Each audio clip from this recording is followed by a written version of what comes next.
good evening, and welcome to the Positional Sports Talk Show Post, live streaming on Facebook Live, Twitch, and our Positional Sports Talk Show YouTube channel. We are a sports talk show made for the fans, from the perspective of fans, presented by lifelong sports fans. We will provide our opinions and positions on the hottest topics in sports this evening. My name is Big Reg. I'm joined in studio by my man Jay Wills. Got Jay Wills in the building. Yes, sir. Yes, sir. Excited to be here. Having an amazing time already. I did have to get by 2 different sets of security guards, security dogs. They took a vial of my DNA. It's a lot getting here. But I'm happy to be here. Let's go. You got jokes. You got jokes. Also in the building, we got post contributor. We got Sense back in the building. What's going on, Sense? How you feeling, my brother? What's good, fellas? Having some technical difficulties, but glad to be back. Talk sports with you guys. Let's get it. We appreciate you coming on this evening. Before we start the show, I would just want to send a special shout out to one of our crew members. Our man Ed is celebrating a milestone birthday today. So, Ed, we hope you're out there enjoying yourself. Just don't enjoy yourself too much. Take it easy on yourself, Ed, please. You know he ain't going to listen to y'all. Have a wonderful day, my brother. We look forward to getting you back on the show hopefully next week, and hopefully you enjoyed yourself. Yes, sir. So this evening, we will talk about the NBA. That's why I got my experts in the building, Jay Wills and Sense. We're going to do a little end-of-season recap. Go hit on the combat sports a little bit. We got some boxing to talk about, a little MMA, UFC jumping off, some other topics that caught our attention, and, of course, our post-take and our final post of the evening. So we appreciate you tuning in. So sit back, relax, and enjoy Post on the Positional Sports Talk Show channel. So, fellas, before we, dig into the actual postseason, we got to start off the NBA talk. Talking about Mr. Russell, triple-double Westbrook.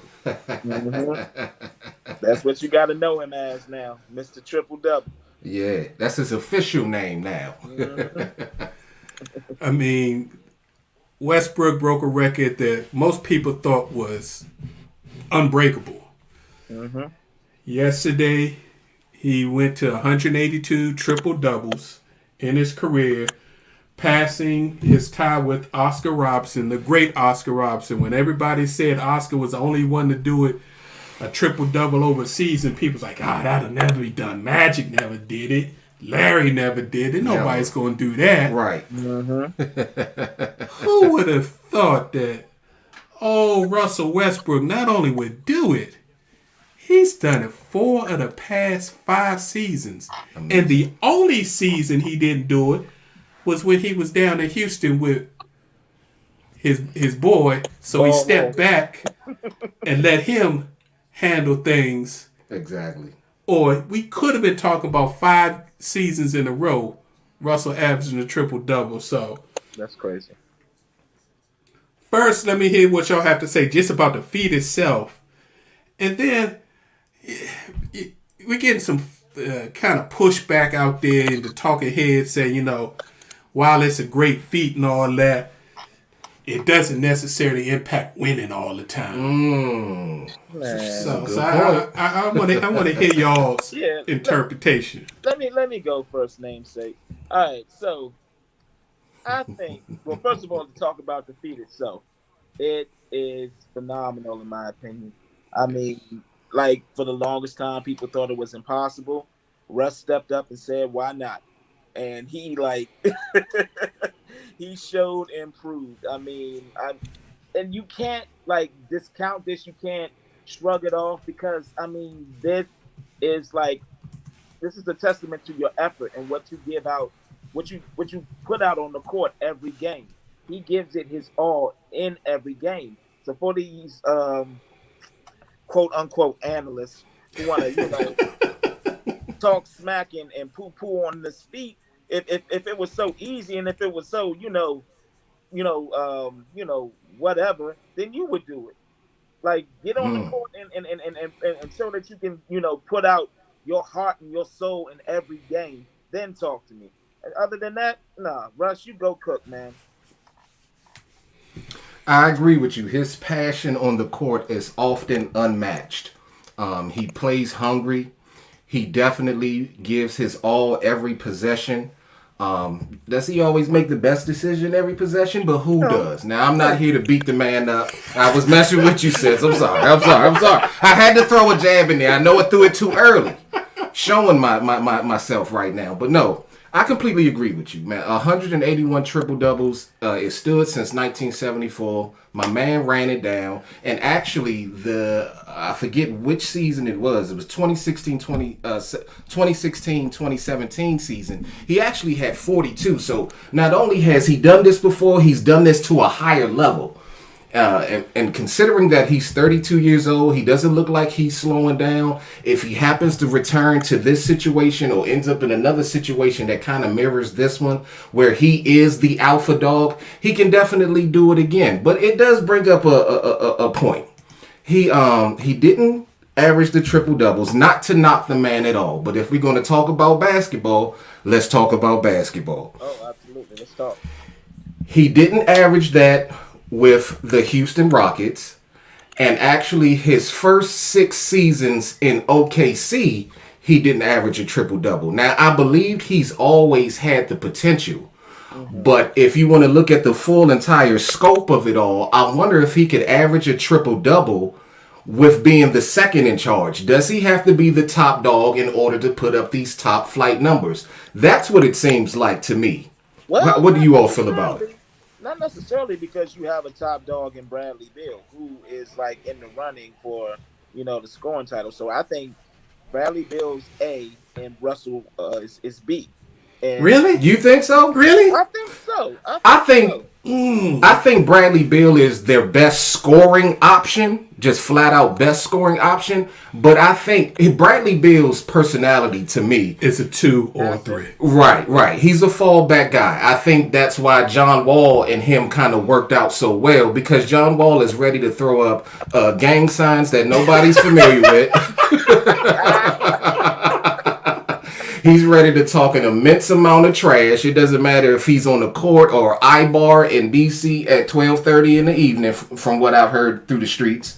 The man was just aggressive. Bill is a very laid-back cat. So I think it was easy for him to give up. Plus, he's also the shooting guard. Russ Westbrook being a one guard, he's able to take a lot of the game into his hands and take control. And Bradley Beal is not an ego like a Harden or a KD. Not saying those guys' egos are always negative or always impact the game the way the team flows in a disrespectful manner, but I know for sure when you're with those type of guys versus a Bradley Beal, you got to share the ball a little bit differently. Brad, similar to Steph Curry, I'm just coming off picks. I can create a shot for myself, guaranteed, but the most, if you watch their games, these guys that kind of float around and they almost make it look easy to me.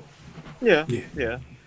I could definitely see that point, but I see the Wizards really taking more of Westbrook's personality over the last second half of the season. And that's what I was going to lead up to. That it's infectious. Yeah. His effort and and the way he plays, it's been affecting the rest of the team to where they're now. I mean, before last night's game, number 9 in the standings. They're back to 10, but they can definitely be a threat in the postseason. Yeah, if they decide they're going to play some defense, they might actually be able to win a few more games. But we're not going to talk about them right now. We're going to give Russ his flowers. Absolutely. So, I mean, you got to think about it. Russ only had 8 triple-doubles in his first 6 seasons. Wow. So to go from 8 to 182. That's amazing. In 5 seasons is crazy. That is.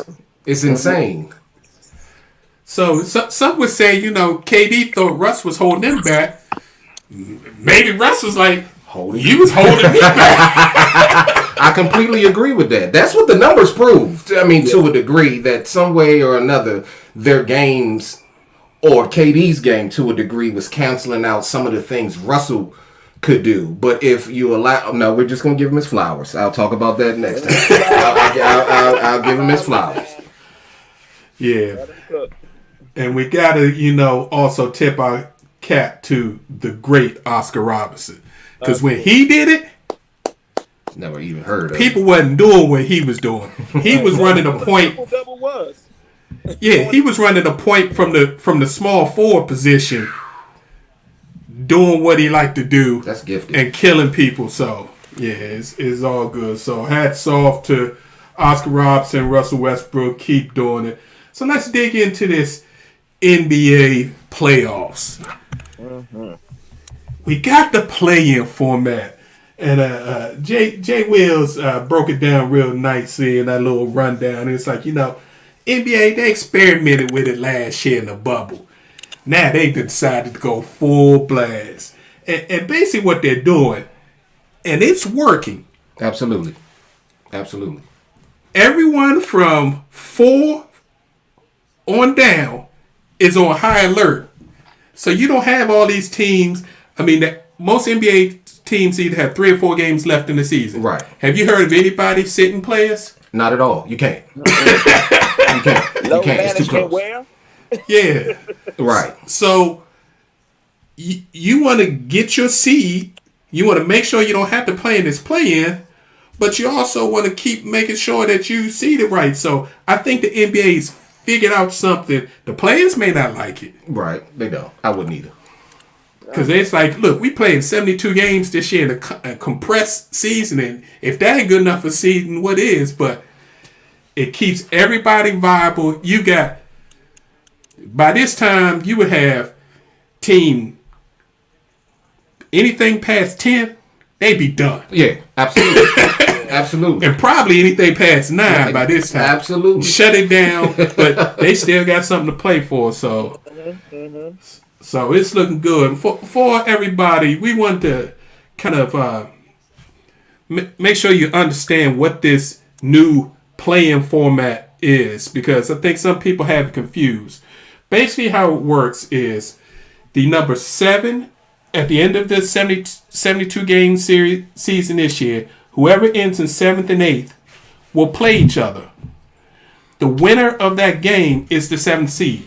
Period, done. They were in the playoffs. The 8th seed waits to see who won between the 9th and 10th seed. Right. The loser of that is going home. And then the winner of that game plays the loser of the 7th, 8th game. And that's how you get your 8th seed. So that's how this play-in works. So basically, if you end up at 7 or 8, you basically got 2 shots to get in. Right. So you got 2 shots. So they gave him a little preference, just instead of round robin. So gives them a fighting chance. If you all were players, and say next year you go back to the regular 82 season schedule, how will you all personally feel if you were players about the play-in situation? Because I'm thinking if I haven't shown you through 82 games that at minimum I deserve the spot that I have landed at, and I still could run I have the opportunity to bounce myself out of the playoffs, possibly on some fluke losses or whatnot. You just never know what might happen, because they're not taking in consideration how many games apart they are, just the fact that what place they're in. I think, to me, if I was a player, I would consider that a bit disrespectful. Now, as a fan, I don't mind seeing if DeMar DeRozan gets a shot. But what if DeMar DeRozan's shot knocks Steph Curry out? I don't know if I want to see DeMar over Steph in the playoffs. So it's a couple of different ways to look at it. But how do you all feel? Well, it really, I guess this new format didn't really cater to the players in this respect. It catered more to the fan, to your point. Definitely. TV money. You want to keep the fan engaged, because normally during the regular season nobody's watching a random Tuesday night or Wednesday night game. Now with this play-in format, you're gonna have to, because it might determine seeding. So, and you know what? Actually, the reason they brought it in was so many players were saying, why should I return to the bubble? Because they was leaving it up for grabs. Do you want to come, or you don't have to come? And a lot of the players, including Damian Lillard, and cats of that caliber were saying, what's the use of me actually going to the bubble If I'm not going to make the playoffs, I'm not coming. Right. if I don't have a real chance in? So they had to come up with some type of fancy way to get the stars to actually show up to the bubble and then have them play competitively, since they took such a major break in between the season due to the pandemic, of course. So I think that should also be considered. You know, it wasn't necessarily, I can definitely see the money grab side of it. We need to make some more money because now it's sponsored by State Farm. Right. It's sponsored now. It's just not a play-in tournament. Chris Paul and them people are now sliding the NBA a few dollars. So Quite a few dollars. quite a few dollars, several million. We know this. So when you look at it from that standpoint, that would really make me heated as a player. Like, I understand why we did it at this particular point during the season, but now that we're kind of back to regular, okay, maybe you want to apply it to the season because it's 72 games and it's kind of a spinoff of what happened last year. But to apply it to the 82 game season, that would have me frustrated. It's not going away. It's not. It's not. Remember, Adam Silver was talking about doing something like this You around right. the NBA All-Star break, having like some kind of tournament. Because this is the Right. European soccer kind of format. Oh, really? Yeah. I didn't know that. Okay. Where you'll play your league, but in the middle of your league season, you'll have this special cup tournament that you go play in Really? for a cup. So Adam Silver was looking for different ways to increase revenue stream, get people more interested in the game who otherwise by mid-season would be like, well, we ain't going to win nothing. Right. Yeah. It makes sense. It's definitely causing. I'm sorry. Go ahead, Sense, my man. I was gonna say it one can see it as good on both ends and bad on both ends. But you know, depending on where you are in a certain situation, like say the Lakers, who can be like, you know, to quote LeBron or whoever created this needs to be fired. And loved it last year. Yeah. And of course, people board that up. It depends on the circumstance, but me personally, I actually like it because it gives each team a fighting chance. So let's talk about the teams that may be in the playoff tournament. Right now in the Eastern Conference, it looks like you got your 7th and 8th seeds currently in the East are the Boston Celtics, who are struggling right now. Absolutely. And the Charlotte Hornets, who, I mean, they under 500, but they still playing. Compared to what they were last year, Charlotte's playing some good ball. So you would have them playing the first one, and I don't think any of those are going to catch Miami, who's currently number 6. Do you think anybody's going to catch Miami at 6? I doubt it. Charlotte's definitely not going to catch them. So Right. Boston would have to make up 2 games over 3 of. Boston has 4 games left. Miami has 4 games left. I think So- Miami going to that 6th seed. Yeah, Miami actually has a shot. They can move up as far as number 4, currently held by the Knicks, because they're only 1 game out of 4 and a half a game out of 5. So I think 4 through 6 might change around, but yeah. So you're gonna have Boston and Charlotte playing. Can the Pacers catch? Can the Pacers catch Charlotte? They're 1 game behind Charlotte. Now, Charlotte got their point guard back. Yeah, They got their point guard back. Rookie of the year point guard. And you, with the combination of him and Rozier, and just the way LaMelo sees the floor, honestly, I feel like if he'd have stayed healthy and didn't have that unfortunate wrist incident, they could be putting pressure on the rest of the East, honestly, up to Miami. And as speaking of injuries coming out of nowhere, I feel for Jaylen Brown and the Boston Celtics. yeah. That man was playing. I'm sorry to jump all the way ahead, fellas. You good? You good? We But talk- that man was playing amazing basketball. He was kind of. I've been waiting for him to kind of come into his own.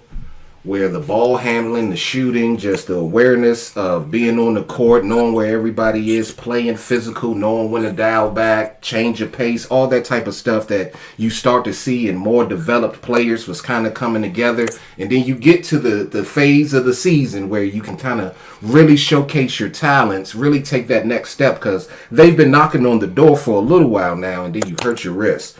So I feel for them, but yeah, I'm expecting. I would like Charlotte to make some noise, honestly. So that would leave Indiana and Washington to lock down the 9-10 spots. They're half game within each other, and the Bulls. All the Bulls got to do is lose one more game, and they'll be eliminated. So you got the Wizards. You got Bradley Beal. Hopefully he'll come back from his hamstring injury. Yeah, I think the Wizards can get Indiana. Yeah, I think so yeah, too. no question. No doubt. Yeah, they've already beat them before. It was a tight game, mind you, but they got them one time. I think they can get them again. And then that would leave the Wizards playing the loser of the Celtics Hornets game. I think they can get that one. I think they can get at. I think Charlotte probably plays better team ball than the Wizards, I think. So the concern, I think the Wizards have the better fourth quarter players with the combination of Brad Beal and Russell Westbrook. But I think the overall flow of the Charlotte Hornets offense could cause some issues for the Wizards prior to the fourth quarter. So don't let these guys get too far ahead of you, and you have a chance. To me, I think it's a matter of energy. Like, who's going to have the most energy in the fourth quarter? Like, is it going to be Russ? Is it going to be Melo? And who's going to, rally behind them? Yeah, and they also can't let, anybody, the Wizards are prone to every now and then they fall asleep in, the second quarter and let a team get out 17, 20 points and then have to claw back in the second half to try to make it a game. So yeah, I agree. Completely agree. So, in the top of the Eastern Conference, it's real simple. Everybody talked about Brooklyn all year. All the Sixers have done has been number one all season. Let's go, Ed. They 3 games up with 4 games remaining. So, unless they said everybody, Philly going to be the number 1 seed. Absolutely. Mm-hmm. Now, Brooklyn is only 1 game ahead of Milwaukee. That still could flip. It could. 2 and 3. And then you got the surprise of the East. Them New York Knicks. And I can't slight the Atlanta Hawks at number 5. Can't slide them. Atlanta Hawks was one of the worst teams in the league. They fired a coach. Bring in a good old time coach who should be coaching before that. Mm-hmm. He put some discipline in it, told Trey, look, you're not going to be shooting them 35-footers 10 times a game. He did knock it back. That's true. That's good coaching. He slowed him down. You need to run the game. And I think Trey is second in the league in assists right now. He's turning him into a solid all-around point guard. Trey, yeah, absolutely. And I'm sure he's not telling him, don't get rid of it. Just know when to use it. Yeah, right. Exactly. And the more you run this point guard the way you're supposed to, and you get people involved, and you're managing the game properly, your teammates will reiterate to you, Slim, shoot that shot. That's when you in a good space. That Steph Curry type respect. He had to earn that. So Trey definitely is a monster. He has positioned them well. The whole team as a whole is flowing well. And I'm excited for them like I am for the Knicks. I like when teams haven't smelled the playoffs in a while, can't spell play or off, and now they land right in the middle of the Eastern Conference standings. That's impressive to me. And I'd like to see the Wizards do something like that in the very near future. Right. Oh, so real quick before we get off Atlanta, let's show some love to John Collins, too. He's definitely been playing hard this year. Absolutely. Definitely been beasting up. Oh, I agree with you. Yeah. Yeah, he's shown more game than I thought. I thought he was just a rim runner. He's shown a lot more game. A lot more game. So, yeah, hats off to them. So, we should have some real interesting matchups. I mean, we could have Philly against Washington in the first round. Philly against Charlotte in the first round, which could be crazy. Yeah, that would be. Between Brooklyn and Milwaukee, whichever one end up with the 2 seed, I'm figuring they're going to get Boston or Charlotte, so that's going to be nice. And Milwaukee wants to get into the 2 seed. They want it.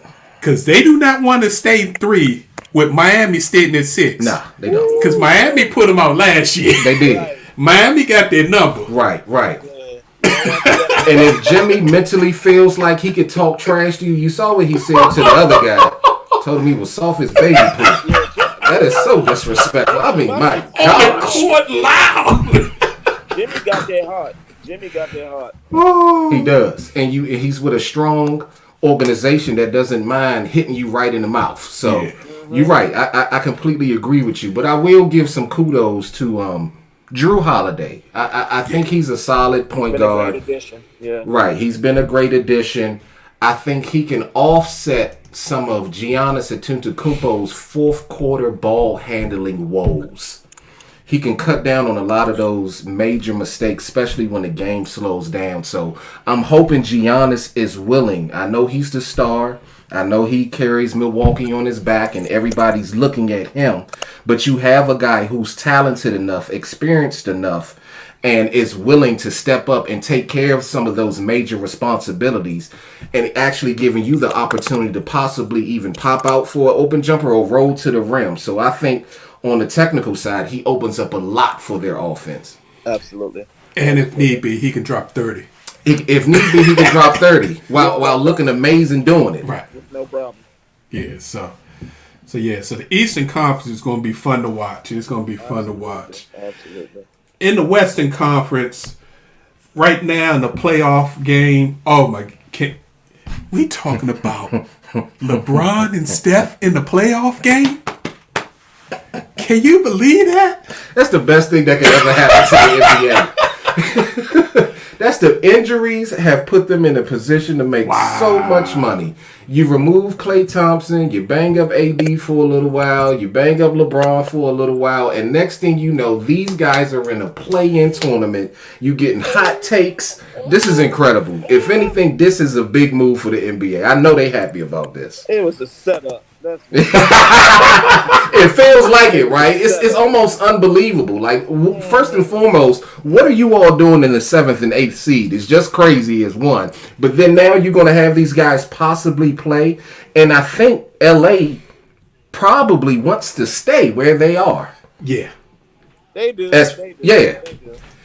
because you move up to 6 You play. and you got to open up with the Clippers. I don't Right. think they want to We open ain't up. scared now. We ain't No. scared, but we are hobbled, and we don't want to come in there like playing a red hot Clippers team who has Rondo, by the way, now. So that's just even more of a thorn in our side. And Boogie. So yeah, I would rather not see them in the first round if I'm the Lakers. Especially on the back of that last season where you became the laughing stock in Los Angeles from being bounced out in the second round. Yeah, I'm looking for them to come out hot, honestly. They got something to prove this year, so yeah, I would rather see them in the Western Conference Finals, which everyone wants to see, but we shall see. Yeah, did y'all see they asked Steph earlier about the possibility of them playing the Lakers in the play-in game? And Steph couldn't even say anything. He was just sitting there shaking his head like, I can't. He's salivating, and that's what I'm most afraid of. Because man, you get a red hot Steph, man, that's just a nightmare. Let's go on to the next topic. Yeah, the best thing about that, whoever loses that game will end up getting the winner. It looks like we're going to have Memphis and San Antonio look like they're going to lock down the 9th and 10th seed. Unfortunately for New Orleans, with Zion hurting his finger. Right. Yeah, his finger. No Zion. They not making up the 2.5 games to catch San Antonio. No. At all. And I love my man John Morant, but I just think Not yet. Yeah. yeah he not yeah Not yet. Not ready yet. Because he's a one and done, right? Yeah. These kids are young. These kids are so young. It still blows my mind when I think about the ages of Jaylen Brown and my man in Boston. Like, they're still 23, 24 years old. It blows my mind. I can't believe it. You'd be like, they've been in the league for 4 years. And you heaping the I heap this expectation on them, but I come from a generation where you got out of college maybe 2021, your junior, maybe senior year. Right. You know, you wanted to develop. And they started heaping the expectations on you 27, 28, but it's tough. 24, they want their money's worth. So, do y'all think the Spurs can make any noise? Can they beat Memphis and put a skin to the loser Lakers Warriors? I actually put Memphis on top. Like, I could see them winning that one, especially with Ja and Jaren Jackson returning now. Mm-hmm. Yeah, they can definitely give the Spurs some burn, and then could possibly present a problem to the Lakers. I'm just going to claim it. They're going if we fall into that 7th seed and have to play the Warriors. I mean, who else is going to score? But all you got, basically, the Warriors are going to have that Bel Air strategy. Okay, we dribble. Get a ball to Steph. Get a ball to Steph. Yeah. All you got to do is cover Steph. Who else? Wiggins. I'd rather Wiggins beat me than Steph. I don't even know the rest of the dudes. Anderson's the other Warrior squad. All you have to do is focus on Steph, and the game is on. So yeah, I can see the Grizzlies maybe presenting a slight problem, but I can see the Lakers still coming out on top of that. Lakers ain't losing to Golden State, fellas. Yeah, I don't think so. If LeBron is anywhere close to right, they're going to be okay. And I think that was the look in Steph's face. I don't think he really wants to see them for a play. To me, I wouldn't. No. He knows LeBron ain't that. Well, he's hurt, no doubt about it. But he knows LeBron has enough control and enough sense to sit out till you're ready. Yeah. So, yeah, I believe Golden State is, well, no, they'll be all right. Overall. Yeah. Speaking about LeBron sitting out, the rumors were he was going to play possibly tonight against the Knicks. Now it looks like he's pushing it back. Said, maybe I'll come back tomorrow against Houston. A little easy game. Absolutely. Yeah, plus it's banner night that night. So he wants to, like, really, I guess, show out in front of the fans and kind of take it easy against a team that's really not going anywhere. That's not going anywhere at all. It surprised me because he loved Madison Square Garden. That's his spot. Yeah, but I think they're in L.A. Oh, yeah. Okay. Makes sense. So, before we talk about some individuals, we got to talk about the top of the West. Utah, I know nobody likes it, but Utah been not only number one in the West, they had the best record in the league for most of the year. Mm-hmm. They got caught a couple of times with Phoenix, and they passed Phoenix again. But who would have... I could see Utah having a good record. Mm-hmm. Mm-hmm. But then you had Donovan Mitchell go down, and they still balling. Still making it work. Yeah, the threes. They leading the league among the top in threes made, right? Yeah. Mm-hmm. They make it happen. But then you got Phoenix. Right. Team that didn't even make the playoffs last year. No one saw that coming. They went 8-0 in the bubble. People's like, oh, that's just a fluke, young boys. But all they did was drop in Chris Paul. Yeah. The Chris Paul formula. It's worked for OKC. It's worked for Houston. and they go from out of the playoffs to second seed in the West. That's crazy. Mm-hmm. That's crazy. The second best record in the league. Just dropping in Chris Paul. Yep.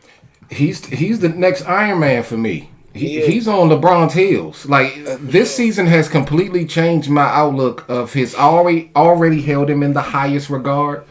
But then it just hits you from time to time. The man's 36. He's been balling for a while. He's still in excellent shape. He's still running a squad. He still demands the greatest of respect. And even if you demand it, people ain't got to give it to you. They give it to him. It is his team. Devin Booker is, I guarantee you, he is ridiculously happy and satisfied with learning and understanding what it takes to do and make major noise. not only in the season, but he also gets to see how this man prepares himself, his mind, how he gears the team to head into the playoffs. So I think this is an amazing learning experience for all the players involved. And kudos to CP3. The boy's a dog. Absolutely.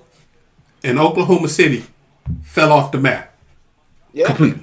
They were trying to lose last year, but CP3 was like, nah, we're going to the playoffs. I'm sorry. I don't have time to play, right. Losing is not in his vocabulary. And just like LeBron, he makes everyone around him better. Look how DeAndre Ayton's been balling ever since he's gotten there. Yeah, agree. Devin Booker relayed an interesting story. It's like early in the season, actually before the season started, they were in the gym shooting around, and a couple of fellas like, yeah, we're going to make the playoffs this year. That's it. And Chris stopped everybody and said, we're not here just to make the playoffs. That's not the goal. The goal is to win it all, or you don't need to be here. Exactly. What are we here for, fellas? So where they do that at? Yeah. Exactly. Especially for him. See, he's flirted. That's the exact type of guy. A guy that's been to who has fought hard to get to where you're trying to go. While you have no experience, he's had so much experience with it. He's sick and tired of foolishness. That man came in and changed your organization. You better put a poster up of that man. You may not retire his jersey, but he deserves a poster. Oh, yeah. And that tells you about what was going on with him and James Harden. And it tells you a little bit about Blake Griffin. It does. It tells me something about Russell Westbrook. But I'll leave that alone. I'm gonna keep it. I'm gonna keep it moving. Facts are facts, gentlemen. We got to give a shout out to our man Carmelo Anthony. 2 years ago, he was left dead In the water. People said he was never going to get back into the league. He Didn't needs to seem just like go home, take his $200+ million that he made, and enjoy life. Not a bad idea. I would just be mad at it. But Carmelo he said, I'm not done. Nowhere near done. He got in shape, Right. lost that weight. He did. Mentally, he finally got to the point where he could say, okay, I still think I'm Carmelo. Right. But nobody else thinks I'm Carmelo. So I'm going to just be mellow. Yeah. I'm going to just be chill. I like that. Yes, I'm going to just fit in Had no problem And do- coming off the bench. and do whatever a team needs. Exactly. And going to Portland with Dame, Dame was actually lobbying for him to be in the league before he even thought about bringing him to Portland. 2 years. Yeah. So it is fantastic to see Carmelo moving to 10th place, passing the great Elvin Hayes on the all-time scoring list. I mean, he won't get a ring, but he's definitely a first ballot Hall of Fame. Definitely. Oh, no question. No question. Absolutely. Shout out to Carmelo Anthony. You stood your ground. You fought hard. Granted, he will express to people if he's asked about the situation that he had to do some soul searching. He had to check his pride at the door. Granted, he felt like he should have got an opportunity. When he was presented with a certain set of circumstances, he felt like his initial reaction wasn't the best. So not only do I want to give him kudos for his basketball and the way he plays his acumen on the court, the way he handled himself as a man should be an example of sometimes you have to take a step back, put your pride to the side, and deal with the situation at hand, put one foot in front of the other, and eventually you'll start running like you used to. Shout out to Carmelo. For sure. Great point. And one last thing about the Blazers as a whole, I don't see them as being just a walkover team in the playoffs. If the standings were to remain as they were, if I were the Clippers, I'd be worried because playoff time is also what? Dame time. Oh, yeah. Clippers, Portland. Ooh. And you don't think Dame remembers all that stuff that Pat Bev and all them were talking about? Forgot about that. Oh, you know he remembering that. Hey. You know it. And as Professor J said, pandemic pause. Way off P. Oh, you know Dame gonna be in his ear. So. That's very interesting because they do become, at least from what we've seen, as far as P is concerned, He can struggle and be a flat out no-show in the playoffs. So it's a lot of pressure on some of these guys. Yeah. Before we get off the NBA, also got shout out to Steph. What Steph has done in this last month has been ridiculous. It's impressive. Everybody knows he has to get the ball. In order for this team to win anything, get the ball to Steph. He got to score 30 plus. It's ridiculous. And he's been giving them 40, sometimes 50. And the crazy thing is, you know what he's going to do, and he still does it. Like, ain't no stopping this man. You can get a hand in the face. You can try to contest it. He'll shoot from the logo and still make it. Steph's my MVP to me. I know generally it's picked from one of the top seeds, but with the team that he has, all that is expected of him, and the fact that there is not a person that was walking the face of the earth that breathes air and drinks water, they all know exactly what you're going to do on offense, and you still can't stop him. It's impressive. In the Western Conference, he's willed them into the 8th seed. To me, he's the MVP. It's unbelievable. It's a look. I'm not even gonna knock him. I'll wait till next week. Yeah.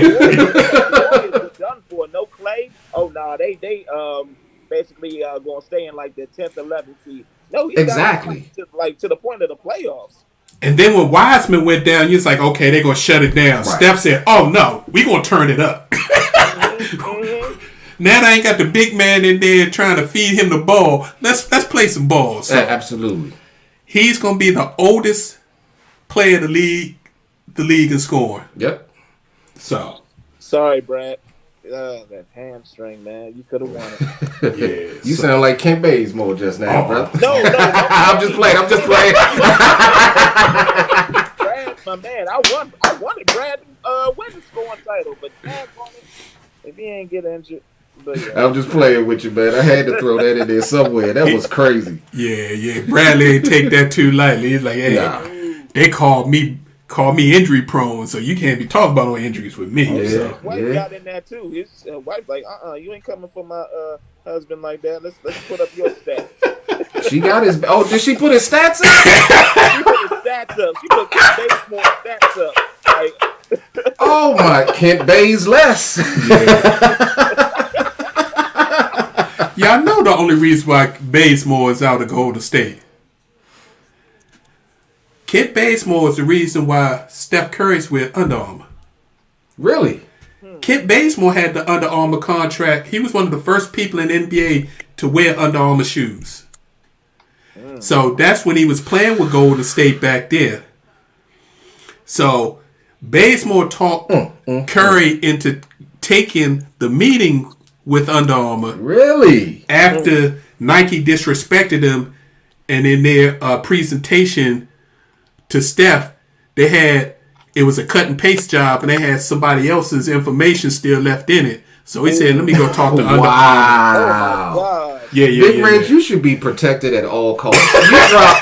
You drop the most unknown stats every show. Man. Who knows that? Yeah, we should call them Reg bombs, not Reg bombs. We gotta name it something. Yes. A sound effect. Yes.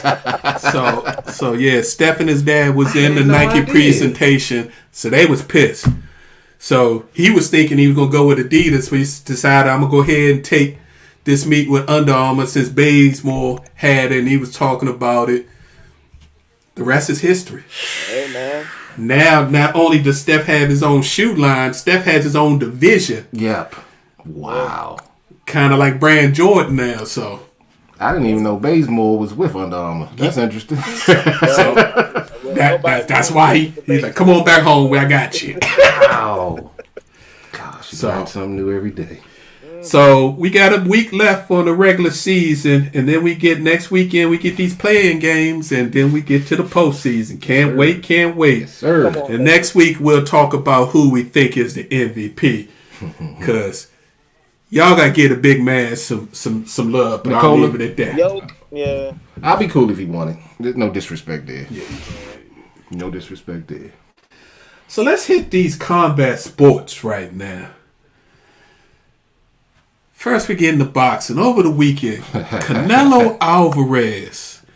I don't know if y'all got a chance to check out the fight, but he's fighting Billy Joe Saunders. And Billy Joe Saunders was actually, holding up his own for the most part. Looking pretty good. He was jabbing, moving. I said, Yes, sir. okay, it looked pretty good. He made one fatal mistake. He tried to throw a right, and then after he threw it, he bent down and leaned to the left, and Canelo threw a right uppercut that hit him in the right eye. Ooh. One shot shattered his orbital bone. Ooh. Oh my. Wow. I gotta get Saunders props though. He finished the round. He didn't go down. He stumbled back a little bit. Right. Kept fighting. Canelo jumped on him, was trying to take him out, but he survived the round. Went into the corner. Doctor came in. It's like, oh yeah, that's done. It's a wrap. He needs surgery. Something else about this fight. How? Because they said it was a record crowd 73,000 plus in Jerry World in Dallas. In a pandemic. 73,000 plus. Broke the record that was previously held, the largest indoor boxing event ever held in the United States, breaking the record that Muhammad Ali had set at 63,000. With the Thriller? Decades ago. No. This was at it wasn't at Madison Square Garden. I forget where they said it was, but it was Muhammad Ali. So yeah, they put 73,000 people. So for anybody that's in the Dallas, Arlington, Fort Worth area, or planning on traveling there soon, I would advise you to stay away for a while. Stay home. You're going to hear something on CNN in a minute. 73,000 people in one place? Wow. And a good percentage of them did not have face masks on. So, yeah. But Jerry was sitting in his box, grinning from ear to ear. Look at all this money. Felt like a kid again up there. Yeah, it was crazy. What's up, Professor? What's going on, yeah? Uh-oh. What's good? What's up, my man? What's up? Yeah, I know I've been listening. Yeah. So what that does for Canelo, that gives Canelo 4 of the 5 major belts. That gives him the WBA, WBO, WBC, and ring 168-pound super middleweight titles. That only leaves the IBF. I mean, there is an IBO, but nobody really count that. The IBF belt holder, which is held by Caleb Sweethand Plant. And he said, that's what I want to make the next fight. Now, the issue is... Okay. Caleb Plant is with PBC. And PBC sometimes doesn't work well with others. But Canelo, going through what he went through last year, getting away from Golden Boy, he's now opened his own promotion thing. So Canelo doesn't have any specific ties. He will fight on the zone. He'll fight anywhere else because it's his money. Now he's doing the Floyd thing. Right. Canelo took that L from Floyd, but he also learned a lot from Floyd. So I'm getting paid as the fighter and the promoter. That's smart. That's how you do it. He learned how to open his own way. So yeah, that's smart. So he says he wants to unify all of these super middleweight titles, be the first ever to do that at 168 pounds. But if for some reason Caleb Plant says he's not into that, he says he's up for a Triple G trilogy fight. Oh, Lord. He's fighting this fall. It's going to be one of those two. So who would y'all like to see? Unification or Triple G? I actually would like to see Triple G because, everyone had Triple G highly touted as this, bruiser, this bone crusher. Oh, don't fight that man. Don't fight that man. And, Canelo, went in the, trenches with him and beat him quite handily. I just like to see if it was for real or a fluke. Yeah, I give Canelo the second fight for sure. I think Triple G beat him the first fight. But Canelo was the bigger draw. So that's why that ended up being the draw. So it'll be interesting. But Canelo's a different dude now. He's a different dude. He's a better fighter, but he's got a mentality now that he didn't have back when he first fought Triple G. What was funny, in the post-fight press conference, the middleweight champion, Demetrius Andrade, who he claims that everybody runs away from him and nobody wants to fight him, he showed up at Canelo's fight and tried to, make a scene. Canelo quickly went from Spanish to English and told him, take his poke and get the F out of here. Get out of here. Uh-huh. This is my night. We know you want to payday. Get him out of here. I know enough English to put you in your place. So, yeah, look forward to that. We getting ready to get into the heat of the fight season. There's a big fight coming out in 2 weeks. I'll talk about that next week. But we definitely getting some good fights. This Saturday on Showtime, you've got Luis Neri facing Brandon Figueroa for the Neri's WBC Junior Featherweight. That's going to be on Showtime. And a big announcement, the Matchroom Boxing Promotions CEO announced that the heavyweight title unification bout is done. Tyson Fury will be fighting Anthony Joshua August 2021. They don't know if it's going to be the first or second week yet in Saudi Arabia for a reported $150 million site fee. What? Watch them weighted gloves. That's all I got to say. Check them out. Make sure they inspect them joints. Look out, Mr. Joshua. They take that. Wow. Yeah. Look out. Each fighter will get $75 million. Oh. Before pay-per-view. Ooh. I chose the wrong sport, man. Nah, that's a brutal living, bro. That's a brutal living. That's a hard way to make a buck. Now, on the other spectrum of the combat sports arena, you got MMA. And this Saturday, we going to have a bomb burner. You got UFC 262. Headline featuring Charles Oliveira out of Brazil fighting Michael Chandler for the lightweight title. Now this is the belt for y'all UFC followers that Khabib Nurmagomedov used to have.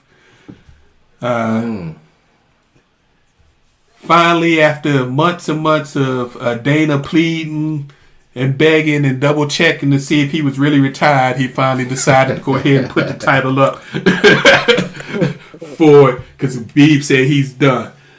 So this is going to be an interesting fight. Michael Chandler, a lot of people from UFC, if they don't fight MMA totally, just UFC, may not have heard of Chandler. Chandler was fighting for the past 10 years on Bellator MMA.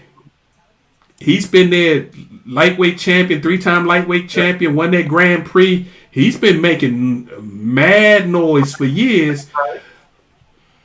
He was just making so much money at Bellator, it wasn't worth him coming over to UFC. But last year, he finally decided to make the move. Dana broke him off right. Mm-hmm. Yeah, so he's not trifled with. Telling you. Oh, yeah, he's a monster. He's not to be trifled with. I seen that the fight. They call him Iron Mike. Wow. He don't play. Okay. I might buy this one.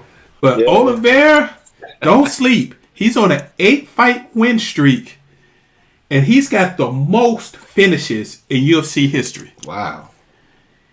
He will either choke you out or he'll knock you out. Man. But he gonna finish you. Keep an eye on this joke. So this is gonna be a bomb burner. Okay. And then the co-main event, also lightweights. You got the former interim lightweight title holder Tony Ferguson fighting Beneil Dariush. Tony Ferguson he was one of the first freestyle MMA fighters where if you watch him fight, he just flows from different stuff. So he's not most guys are Brazilian Jiu-Jitsu specialist or wrestling specialist or boxing specialist. This guy, he trained in all the martial arts growing up, so he just flows through different stuff. A little bit of a head case, but he sure can fight. But Darush, if you get his hands on him, it's a problem. Oh, wow. Okay. Big Ben. He one of them guys that as long as you keep it on the feet and keep him away from you, you're okay. But if you get his hands on you, he's a Brazilian Jiu-Jitsu specialist. He will break something, choke you out, twist something to make you tap out. So if you enjoy fighting, please, this Saturday, the main card is on ESPN pay-per-view. There's 4 preliminary fights on actual regular ESPN. A couple of those are good fights. So, yeah, definitely check it out. Sounds good. Yeah, for sure. And we're coming into the time, like I said, boxing's getting ready to heat up a lot. Right. MMA, usually UFC has a big July card coming up. So, we got some good things coming. Need that summer entertainment. Need Yeah, especially. I mean, especially you got than Jake Paul. Really. Hey, Big Reg, I'm surprised you didn't talk about the Rodriguez-Waterson fight from over the weekend. The ladies. That was a nice fight. That was a good fight. 5 strong rounds. Waterson backed short, man. She couldn't reach her. Right, and she had to continue to back up the whole fight because that Rodriguez, that length she had, she was hitting her with the jab and then kicking her. Yeah, look at Daniel LaRusso. Yeah. My Karate Kid, Joe. Yeah, I mean, the normal MMA cards, they do have some good bouts, but I wanted to hit the main one since we did heavy basketball. But yeah, Dana White, if you watch a UFC card, you're going to see 1 or 2 good fights. It may even be in the prelims, but Dana matches people, and you can't be like in boxing where you can, get slid through, and before you know it, you 20-0 and you never fought anybody. Nah, you want to fight in the UFC, you got to fight. Right. And if you can't fight, you lose 2 or 3 times, you're up out of there. You can go to Bellator or somewhere else. He ain't playing with you. Hardcore. Couple of quick things that caught our attention. Got to give a shout out to WNBA. Their season starts this weekend. First games Friday, I think the 14th, and I think they've got 2 games this Saturday. Let's go. So looking for some great things with the WNBA. As last week I mentioned, they're going to have about up to 100 different games on different platforms. That's pretty good. Televised, so it's really making a big push. Shout out to the Tampa Bay Lightning of the NHL. Most people didn't know it. Last night, Tampa Bay made history. They started 3 black forwards to begin a game. All right. First time ever in NHL where you had your 3 starting forwards, all black players. 2 of them were Canadian. One is an American, Daniel Walcott, Matthew Joseph, and Jamel Smith. So, can I expose my ignorance? You didn't even know? I didn't know there were 3 black people. I knew that's where you was going. In the complete NHL. They got them all on one team? Nah, they spread out. They spread out. They are? Well, I'm about to get a Tampa Bay Lightning jersey. I'm the biggest fan now. Dude, they played for the Capitals not too long ago. Yeah, you'd be surprised. We coming strong. We think just like in DC where there's an ice rink where they training. True. That's true. Yeah, our people to skate and all that. We coming. All we need is an opportunity. Show us how to do it. Oh, we coming. Oh, you about to have me on some ice. Don't be like Sid, man. That's right. Like Sid, the entertainer. Good one, sis. I see you, Stu. We got to say congrats to our man Lewis Hamilton. He just continues to do it. this past week, Sunday, he won the Spanish Grand Prix. 6-time winning the event, 5th in a row, setting another F1 record. He also won his 100th pole position of his career. Wow. And just to put that into perspective, half of the auto manufacturers, not the drivers, the auto manufacturers that race in F1, haven't gotten 100 poles. Wow. The manufacturers. The manufacturers. Well, that's impressive then. That's ridiculously impressive. Yeah. So this is an unprecedented feat. Lewis Hamilton is rewriting Absolutely. auto racing history. He's just doing it mostly in Europe. Formula One, the highest degree of auto racing there is. And you got a black man from London killing it. That's my bloke. And last but not least, we can't get out of here without talking about what's going on with the Kentucky Derby winner Medina Spirit. Looks like the old Hall of Fame trainer Bob Baffert got caught with his hand in the cookie jar again. Stop the line. We juicing horses now. That broke my heart, Sis, when I found that out. Like, you juiced the horse? The horse failed the test? Look, though, this how it works. They can juice the horses. It's supposed to be on a cycle where it comes out of their bloodstream by a certain time before the race. So they know that they juice the horses. It's just that they're supposed to be out of their bloodstream, cycled out. He got caught, with it cycling in instead of cycling out. That's the problem. Man. So now he want to fight against what was happening. Like, now he don't want to come to the Preakness and stuff. But hey, when you get caught cheating, just take a bow. We know you do it for the money. Just come clean. Literally. And what's crazy is over in Europe, they banned all the drugs for their horses. So you can't drug horses over in Europe. So, and you wonder why they had all those problems in Gulfstream Park out in California with all these horses dying from the races. They need to stop doing this to these animals because a horse can't say, no, I don't want that shot.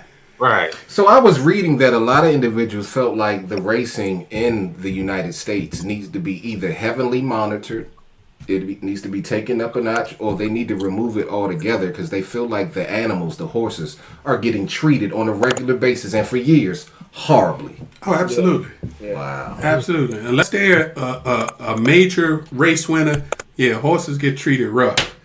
And Mama Carolyn, we are going to hit the NHL hard next week. Right. And we're going to be rocking the red. We absolutely got to let our Caps do the thing. You got a couple of teams that are finishing out, but the NHL actually starts this Saturday. Woo-hoo. So the NHL playoffs, some of them start this Saturday. It's just a weird year because they're still going to be playing just in their division. And then they'll go out from there. All right, it is time for my weekly favorite spot, the Post Takes. Are you ready, Professor? Yes, sir. I am ready. Let's do it. All right, so before we get it there, y'all know I'm in the background, but I'm listening. Y'all go put some respect on Giannis Antetokounmpo and the Jimmy Buckets, whatever you want to call them. I want to see that matchup, first and foremost, so they can rewrite like this shit. Because Jimmy be talking a lot of trash. They coming for you, Jimmy. All right, anyway, let's That's funny. All right, so as y'all know, with us at Post, we possess the awareness of the importance of mental health and mental wellness. We are incredibly aware of how it affects athletes from one story of tragedy to the next story of triumph. On this round of Post Takes, we want to care for you. There are almost 47 million people living with mental illness in the United States. This is just the reported and diagnosed cases. So there are many more people who are out there struggling. Roughly 1 in 5 adults are coping with one or more forms of mental illness. The main issues are that we simply do not care for ourselves enough and we do not seek help. Exercise and diet help, but that's not enough. The pressures of an athlete can be daunting.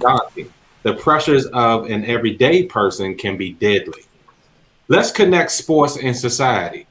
33% of college students experience depression, anxiety, and other forms of mental conditions. Of this group, athletes only seek help, check this, y'all, 10% of the time, while other college students seek help at a 30% clip. So even if you look at 10 versus 30%, 30% really isn't that much when you got a third of your college population as a whole experiencing some type of mental health or mental distress. We must do more. So I want that to resonate with people. When our muscles, bones, and ligaments are injured, we seek help. We go to the doctor. The invisible injuries and ailments we are reluctant to say anything about or to seek help. The physical may be painful, but the invisible and mental can kill. Yes. The challenge is slightly worse when athletes make it to the pros. 35% suffer from mental health disorders. That's depression, that's anxiety, that's eating disorders, that's burnout, that's stress, that's anger, that's violence and unstable behaviors. So think about that. It actually ramps up when they become pros.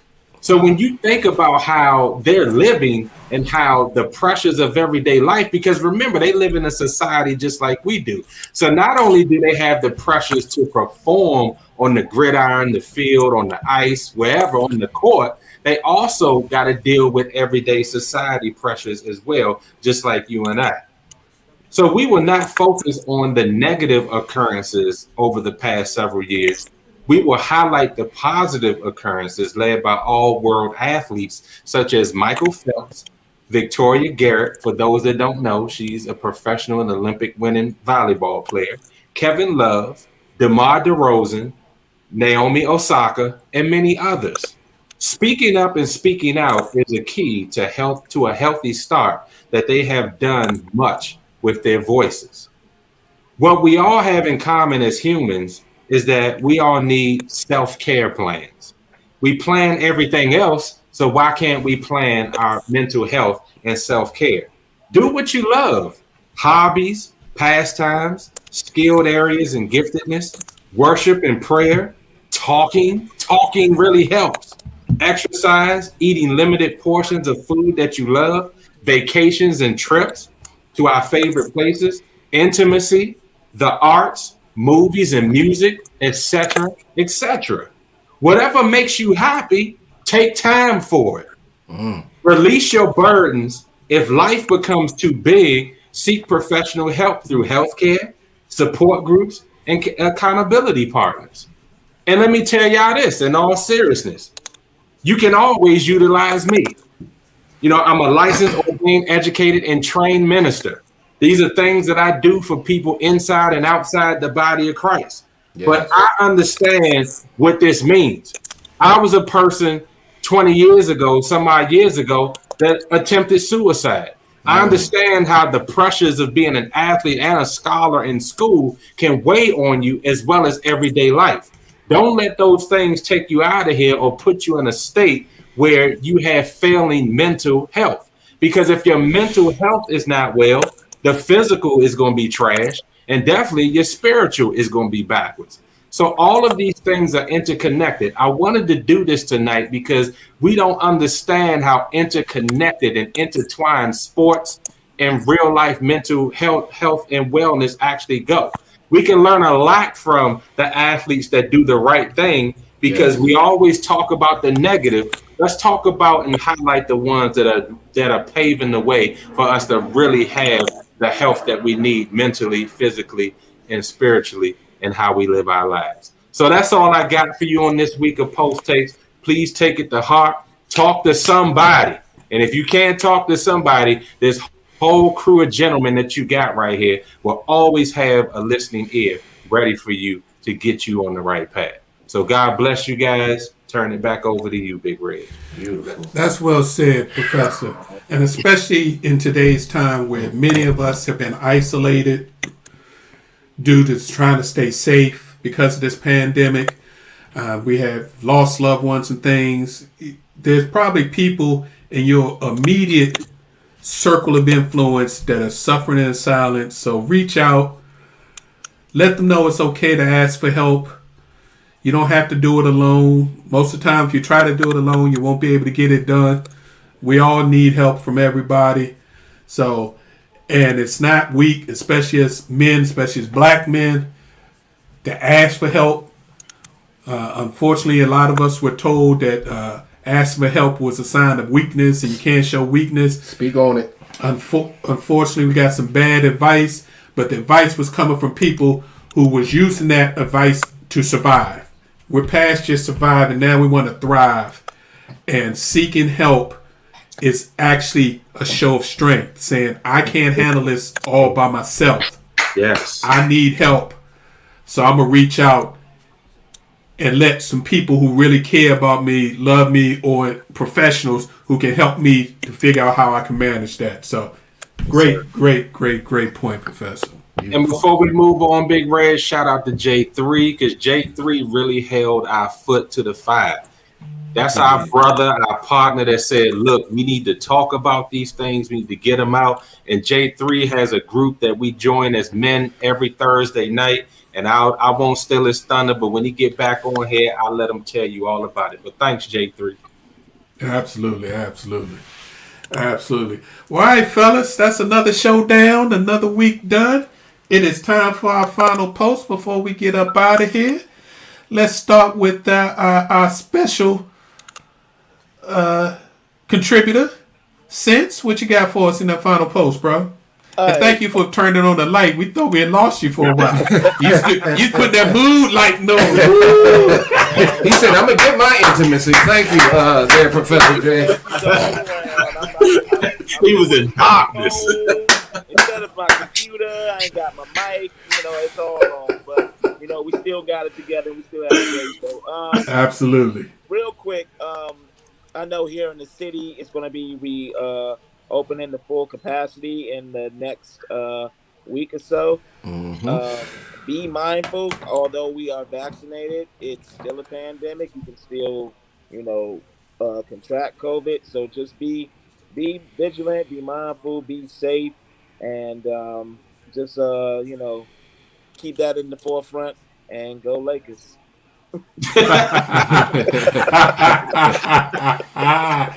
Jay Wills, what you got for me, brother? Since I actually piggybacked, actually brought up exactly what I was going to say. They're getting ready to open back up, protect yourselves. And actually want to co-sign everything that Professor J said, and actually say that even during the last week or so, I was able to call on Big Reg with an issue that was on my mind, and he took the time. Well, he called me.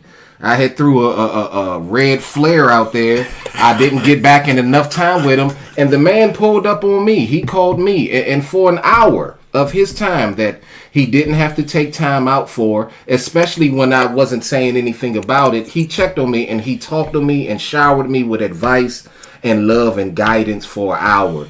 I haven't been able to quite join the Zoom forum on Thursday that J3 does have going on. But yes, gentlemen, if there's anybody, but a focus on men, because I was a little afraid to say something on the topic.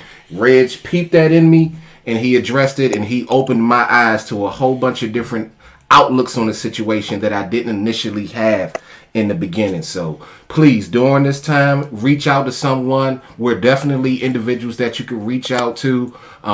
Let's talk. Let's work through these problems together, because the only way information can be shared is if we're willing to share it. Thank you all. Absolutely. Professors, on you, my brother. All right, so I said enough deep stuff tonight. All I'm going to end with is my man, Ed, 50 grand. You doing it. We happy for you, man. Wish you were here tonight, but we understand that you needed to take your time on your birthday. So we salute you and celebrate. Hope you're having a great and wonderful time. Absolutely. And I'm just to kind of in line with Professor talked about in his takes. Today we got word that a former Washington football team member, Cole Brennan, passed away at the age of 37. Yeah, man. And unfortunately, he was struggling not only with mental situations, but also struggling from, unfortunately, substance abuse that originated from him being injured and taking drugs, trying to heal from injuries. So, sad to see anybody pass, but 37 years old, a man who was loved all across this country, especially in Hawaii, where he set numerous records at the University of Hawaii in college, and gone at 37. And the real sad thing I read in the story this afternoon, he was getting ready to he was checking into this special rehab situation, but they ran out of beds. So he went and stayed with some friends and didn't make it. So please look out for each other. Wow. Check in on your loved ones, because you never know. We think we'll see them tomorrow, but tomorrow's not guaranteed. If this pandemic hasn't showed us that, I don't know what else will. All right. We'd like to thank you all for tuning in and listening. We appreciate your time and opportunity to share our positions on sports with you. We're here each and every Tuesday, 7 p.m. We got 4 today, might be 3. We might run up in here with 7, 8 people. You never know. You got to check us out and see. If you can't catch the live show, you can also download our show, our YouTube page, Positional Sports Talk Show, our Facebook page, the same thing. You can check us out on Twitter at Positions on SPO1. We are here. We'd love to hear from you. Reach out to us. If you got topic ideas, let us know. We get ready to come into the summer, so we're going to need some things to talk about. For sure. And we'll probably do some more special shows. We did a mental health show previously. Got some other ideas in the back of our mind. So look out for non-Tuesday special editions of posts where we might talk on some more serious topics or some maybe non-sports topics. So keep looking out for that. We're going to be here. We're going to keep doing what we do. Again, we appreciate you each and every week. Thank you for spending time with us. We'll see you next Tuesday. This has been Positional Sports Talk Show. Peace. God bless you.